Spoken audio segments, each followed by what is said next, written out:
Après les nombreuses critiques autour d'Astérix et Obélix, l'Empire du Milieu, Guillaume Canet est moins présent dans les médias. Pourtant, ce mercredi 5 avril 2023, les internautes ont bien cru le voir au micro de France Inter. Un échec à la française. Octobre 2019, Guillaume Canet annonce sur son compte Instagram qu'il sera à la réalisation du prochain opus de la saga Astérix et Obélix. Une fois le scénario terminé, le réalisateur se concentre sur le tournage de son nouveau film, intitulé Astérix et Obélix, l'Empire du Milieu. En raison de la pandémie de Covid-19, les prises en Chine sont annulées. Guillaume Canet est contraint de tourner une grande partie en Auvergne. Résultat, retard dans la production. Alors que Guillaume Canet campe le rôle du célèbre Astérix, il se tourne vers Gilles Lellouche pour endosser le costume d'Obélix. Là encore, l'accueil est mitigé. Mais le projet continue. Le 1er février 2023, le film sort enfin en salle. Et là, c'est la douche froide.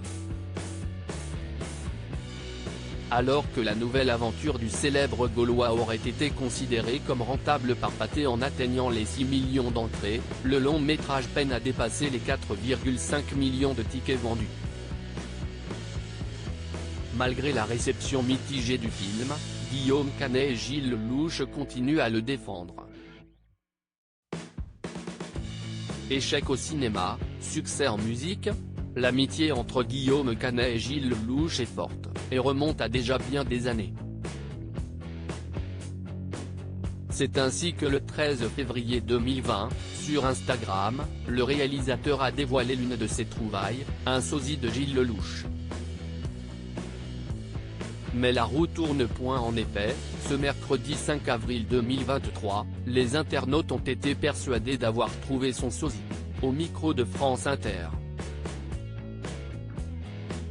Il s'agissait en réalité de Thomas Bangalter, l'un des deux membres du mythique duo Daft Punk.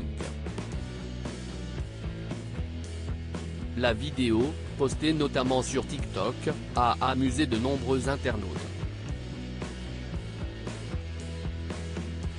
Guillaume Canet, on t'a reconnu, Guillaume Canet ça va calme-toi on sait que c'est toi, peut-on ainsi lire dans les commentaires. En réalité, Thomas Bangalter était convié au micro de Léa Salamé pour revenir sur la folle aventure du groupe Daft Punk. Que ce soit Get Lucky, Instant Crush, Harder Better Faster Stronger ou encore End of the Line, ces morceaux sont encore iconiques. Mais n'en déplaise aux fans, Thomas Bangalter a été très clair concernant l'histoire du duo, un début, un milieu, une fin. Le reverrons-nous sous son célèbre casque ou au casting du prochain opus de la saga Astérix et Obélix? Mystère.